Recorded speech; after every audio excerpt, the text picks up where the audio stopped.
Hello, and thank you for joining us today in our studies of 1 Samuel. Today we're in 1 Samuel chapter 24.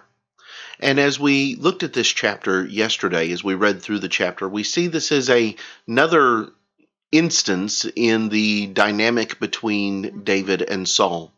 Saul is still seeking David's life. Saul is chasing David wherever he can find him.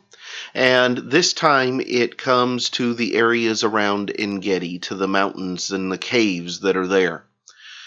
Saul is going to be relentless in his pursuit of David, and yet there's going to be a situation that unfolds from that is going to change the direction of things, if only for a little while. So let's look at some things from this chapter. First of all, as we examine the chapter this morning, you see that we have David's opportunity first and foremost. That David is going to have a chance to forever change or forever end the situation between he and Saul. And as you come into verse 3, you're going to have Saul going into one of the caves to, as the text says, attend to his needs. The overall principle there being that he is going to use the bathroom, he is going to relieve himself, and David and his men are already in the cave. This is a primary or a prime position for him. He can take out Saul, and Saul would never be the wiser. So the indication is the rest of Saul's guards and everybody else are outside the cave, giving the king his privacy. They have no clue that David and his men are there, and they have no clue that they are this close to destruction. His men urge him to go after Saul. His men beg him to go and to take care of Saul, that it is God's will. God has delivered him into your hand. David has the opportunity that for so many they would have been looking for in this particular situation. And it seems that David is at least enticed by the prospect of it. He's going to go forward and he's going to cut off a piece of the hem of Saul's garment. And then he's going to think about it. And what we see next in this is, while you have this prime opportunity that has been presented, David is going to show the principles of honor. And those principles of honor are going to, in many ways, be explained in verse 11 when he is going to confront Saul. He is going to allow Saul to leave. Saul's going to go back out with his men, and then David is going to follow him out, and he's going to call out to him with what he had cut off of his robe in his hand, and he's going to begin to speak to him about why it is that Saul is chasing after him, why it is that Saul is so bent on destroying him. But then he says in verse 11, "Yes, see the corner of your robe in my hand, for in that I cut off the corner of your robe and did not kill you, know and see that there is neither evil nor rebellion in my hand, and I have not sinned against you. Yet you hunt my life to take it." David had every opportunity. But there were a couple of things that kept David from doing it. The first one was Saul was the Lord's anointed. God put him in the place of king, and God was going to be the one to remove him from the place of king. David was not going to do that for himself. Even though he had been anointed the next king, he had not been given any commands from God to take Saul from his position. Instead, he was simply anointed as the one who, when Saul's reign was over, would take over the throne. David is not going to overstep what was placed before him. But then we also see the principles of honor in verse 12 when he says, "Let the Lord judge between you and me, and let the Lord avenge me on you."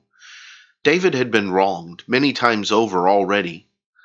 And yet David was not going to avenge himself. He was going to let the Lord be the judge. So many times we try to take matters into our own hands. We try to be the ones who are the judge. We try to be the ones who are the jury. We try to make sure that we get our revenge for the things that people do to us. And yet David here shows some very important principles of honor. That he is not going to remove the Lord's anointed. He is not going to take the place of God. And yet he is also going to leave room for God to be the judge. Because he knows he hasn't done anything against Saul. He has never once raised a hand against Saul. He has never once been disloyal to Saul. And yet Saul is going to seek his life. What you're going to find at the end of the chapter is the result that this is going to have upon Saul. The response that Saul is going to have. Now, in the immediate context, Saul is going to lift up his voice and weep. He is going to acknowledge that David has been more righteous than he has, according to verse number 17, and that David has rewarded him for good that he did not deserve because of his actions toward David. This is somewhat of a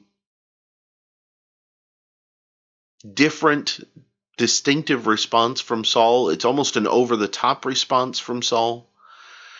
Saul is not going to remain in this mindset toward David. He's still going to come out after David again. And yet for a period of time, Saul is going to remember that David has not done anything to him, that David has spared his life, and that the Lord is with David. But the time is going to come when Saul is going to forget again. We've seen the accounts of Saul's paranoia. We have seen the situations already where Saul has flipped a switch and from one type to the next in a very short period of time. He is unstable in all his ways. And that's going to continue. This truce between David and Saul is not going to go on forever. And yet here, David is going to be able to get a truce with Saul for all intents and purposes because he showed wisdom and courage by not taking the easy road, by not taking what was immediately present there in front of him as the easiest option, and instead taking the right option and the right choice. May we be ones who strive to do the same, because there are many occasions when the easy option is placed before us. But ultimately, most of the time, the easy option is not the right option. And we need to make sure that we are analyzing the situations and the choices that we have for what the right choice is, not the easy choice. These are some of the things that I find in 1 Samuel chapter 24. I hope they're beneficial to you. Next time, we will come back and we will begin examining chapter 25.